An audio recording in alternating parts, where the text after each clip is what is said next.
Can someone please tell me why we're telling people to report violations of misconduct, and we're teaching them to do the right thing and report violations of misconduct, and then they get retaliated against by the agency? Well, I can tell you why in some cases this happens. The agency itself does not want to have a black eye. They do not want to be out in the press. And in the end, they hurt themselves much more than by listening to these reports, taking these reports from officers seriously, and handling the situation in-house. But by not doing that and trying to cover up incident reports and reports written by officers, they are making themselves look much, much worse. Hello, I'm Gary York, True Prison Stories. Please subscribe if you like this video. You know, just recently, an article came out about a captain twerking to get contraband from an inmate, and the officer who turned the captain in was fired or retaliated against. Now there's a lawsuit. Now here in Florida, we've had a lot going on. We have a sergeant here in Florida who's been in the news 2 or 3 times in the last month for reporting violations at Lake Correctional Institution. And he was actually transferred at one point to another prison, and he was actually terminated at one point. Then he was rehired when things got hot, and it was turning out that his reports of staff misconduct were true. And he had an incident recently that we talked about earlier in one of the other videos, where he reported a complex escape plot which involved several inmates that were working in concert together at Lake Correctional Institution. And he reported that they were planning an escape, and he's received information that they're connected with someone in New York that's going to make false identification cards to help them when they escape. And they say that he failed to report this incident. Okay, they charged him with failure to report. Well, it was later proven that he did report the incident, and actually a lieutenant failed to take his report and move it up the line. And the lieutenant was later promoted to captain. And then when it was all said and done, the captain was fired from the department, and this Sergeant Mark Caruso was rehired back to the agency. But by then, it was all over the news. It was an embarrassment for the agency, and you know, it's just unbelievable. Well, here we go again. The captain that was arrested in the Florida, this is the title. This is news that I'm reading you. Captain arrested in Florida prison beating was accused of attempted cover-up 2 years ago before this happened. If you remember, recently, inmates had a contraband cell phone, and they videotaped an inmate being subdued on the recreation yard. And now we have a captain and 2 other officers fired over that incident. Again, I'd like to submit I have not heard one word about what has happened to the inmate with the contraband cell phone and the inmates who were with him. You can hear their voices very clear as they narrate in their own way what's going on the recreation field. So, of course, we need to take action and take care of problems like this, but what are we doing about those inmates with the contraband cell phone? I have not heard a thing yet in the news about who these inmates are and if they've been charged with the introduction of contraband into a correctional facility. If I do hear of it, we're definitely going to do a video on that, because I don't know why we haven't heard anything on that. Maybe it's still being investigated, so we'll give them a fair shot. This just happened a couple of weeks ago. But now we learn that the same sergeant, according to the news here, Mark Caruso, had reported Captain Milton Gass of Lake Correctional Institution 2 years ago for abuse of an inmate. He was one of the captains that was arrested in this most recent incident. The news is saying it's not the first time that Captain Gass has been accused of attempting to cover up a use of force. In September 2017, Sergeant Mark Caruso, who worked under Gass' command, wrote Gass up in an incident report for directing him not to submit a use of force report after witnessing an inmate beating. Now, I've seen that happen before, and I've actually done investigations of that nature where an officer says, I was told not to write an incident report. Folks, this will come back to bite you in the rear. By the way, this incident report has surfaced, and the news media has got the incident report now from back in 2017, written by Sergeant Mark Caruso. So keep in mind, any incident report you write could end up in the hands of the media or end up in court as evidence, as an exhibit in court, and you may have to testify to it. So you know what the best policy is? Be truthful in your incident reports. And for you supervisors who are telling people not to write incident reports, maybe you should double think your decision and let the incident reports go through and let them be truthful. And maybe you should also not do things that you shouldn't be doing, so you put yourself in this predicament. Anyway, it's just a shame that the last two stories this month of cover-ups, misconduct, have been captains. One captain in New York, one captain in Florida. We expect, if you're at the rank of captain, that you uphold that rank with pride and you do the right thing and set the right example.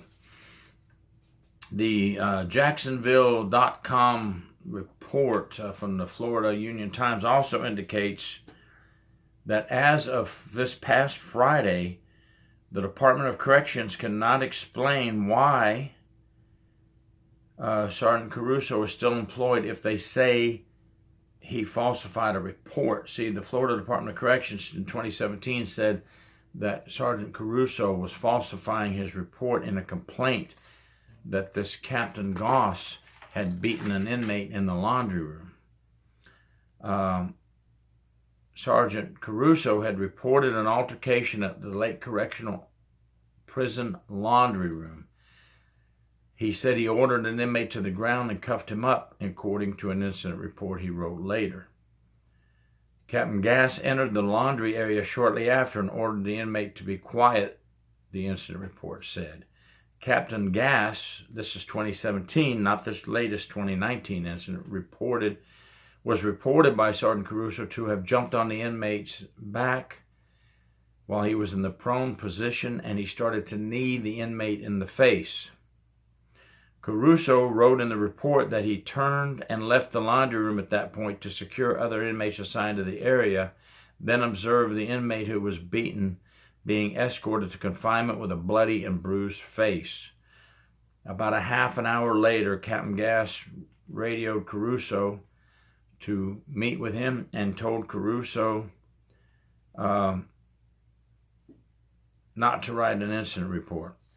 Captain Gass then stated that he would write an incident report and state that the inmate bashed his own head against the laundry room washing machines. Seen that scenario occur also throughout my years of doing investigations into prisons, where we say the inmates bash their head themselves against things, which they will do. Inmates will bash their heads against cell bars, against walls, and then allege that officers did this. But in this case, we have a sergeant saying this is not true. This did not happen that way. Anyway, in the end, the Office of the Inspector General investigated the incident 4 months later. The inmate who was alleged to have been beaten said it did not happen, and the sergeant of the laundry room said it did not happen, according to an investigative summary from the Office of the Inspector General. So now you only have one sergeant saying it did happen, a captain, the inmate alleged to have been beaten, and the laundry room sergeant saying it did not happen. So, kind of in a tough spot there to substantiate that allegation. But 2 years later, Captain Melton Gass of Lake Correctional Institution is arrested for beating another inmate. And the only reason this was able to be substantiated, it was caught on video by a contraband cell phone, and inmates filming this and sending it to the outside to family members or friends, and then it ends up on YouTube. Well, Sergeant Caruso, by the way, has his job back. Allegations that were made against him were proven to be wrong. The department did the right thing and hired him back. But why are we going through all this? Why are we telling officers, do the right thing and report misconduct, and then when they do the right thing, their incident reports are not forwarded? They have leaders who do not forward the incident reports. Something happens to them, they just disappear. Incident reports are falsified. This is not the right message to send, folks.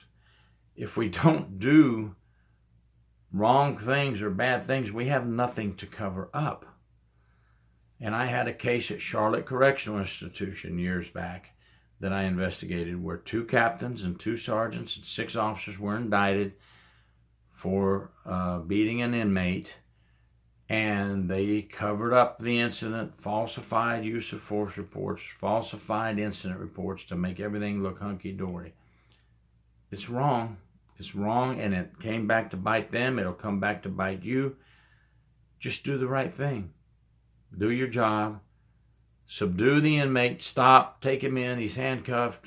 Problem solved. It's over. We all write truthful incident reports. We all write truthful use of force reports. And the agency does not have to have this embarrassment come out in the news. You know, it's just amazing to me. This has gone on for decades, 3 decades that I can attest of, because I cannot tell you what happened before that. And the only reason I know what's happened after I retired is because we see these news articles coming out. When's it going to stop? And Tallahassee, when are you going to take some action and start teaching some ethics classes and go around the state to these institutions and inform officers what happens when you do the wrong thing? You get arrested and you go to jail, as in this case and in the case at Charlotte Correctional Institution where the 2 sergeants, 2 captains, and 6 officers were indicted under federal indictment, and they were arrested and they were placed into federal jail cells at Fort Myers, Florida.